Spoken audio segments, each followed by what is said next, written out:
بسم اللہ الرحمن الرحیم۔ السلام علیکم ورحمۃ اللہ وبرکاتہ۔ نبی کریم صلی اللہ علیہ وآلہ وسلم نے فرمایا، جس بندے نے لا الہ الا اللہ صرف اللہ تعالیٰ کی رضامندی حاصل کرنے کے لیے کہا تو قیامت کے دن اس پر جہنم کی آگ حرام ہوگی۔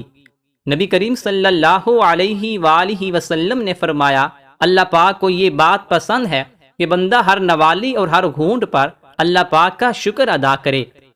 رسول اللہ صلی اللہ علیہ وآلہ وسلم نے فرمایا، اے لوگوں، سلام کو عام کرو اور رشتہ داریوں کو ملاؤ، کھانا کھلاؤ اور رات کو نماز پڑھو اس حال میں کہ لوگ سوئے ہوئے ہوں، تم جنت میں سلامتی کے ساتھ داخل ہو جاؤ گے۔ نبی کریم صلی اللہ علیہ وآلہ وسلم نے فرمایا، جو کسی مسلمان کو ایسی جگہ ذلیل کرے گا جہاں اس کی عزت کی جاتی ہے تو اللہ تعالیٰ اسے ایسی جگہ ذلیل کرے گا جہاں اسے اللہ کی مدد کی ضرورت ہو۔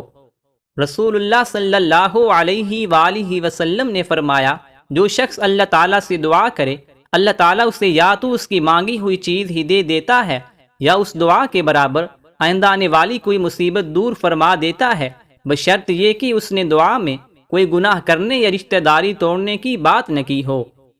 نبی کریم صلی اللہ علیہ وآلہ وسلم نے فرمایا، مومن کو کوئی کانٹا بھی چبھتا ہے یا اس سے بھی کم کوئی تکلیف پہنچتی ہے تو اللہ تعالیٰ اس کی وجہ سے اس کا ایک درجہ بلند اور اس کے بدلے اس کا ایک گناہ معاف کر دیتا ہے۔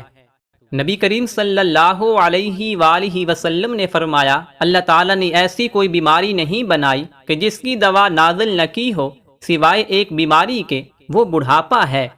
رسول اللہ صلی اللہ علیہ وآلہ وسلم نے فرمایا، دعا نازل شدہ آفات اور جو ابھی نازل نہیں ہوئی سب کے لیے نفع بخش ہے، لہٰذا اے اللہ کے بندو دعا ضرور کیا کرو۔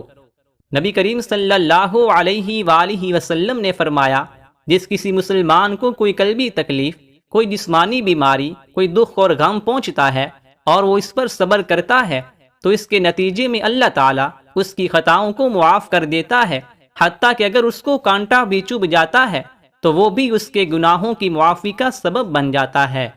نبی کریم صلی اللہ علیہ وآلہ وسلم نے فرمایا، لوگوں میں سب سے زیادہ عاجز وہ شخص ہے جو دعا کرنے سے عاجز ہو، یعنی دعا نہ کرتا ہو، اور لوگوں میں سب سے زیادہ بخیل وہ ہے جو سلام میں بھی بخل کرے۔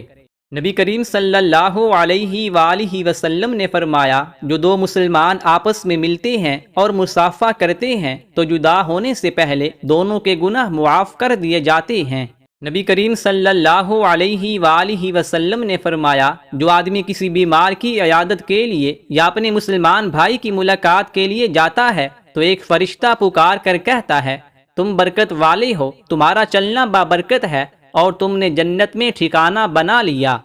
نبی کریم صلی اللہ علیہ وآلہ وسلم نے فرمایا، تین آدمی ایسے ہیں جن پر اللہ نے جنت کو حرام کر دیا ہے، ایک دائمی شرابی، دوسرا ماں باپ کا نافرمان، تیسرا دیوس جو اپنے بیوی بچوں میں بے حیائی برداشت کرتا ہے۔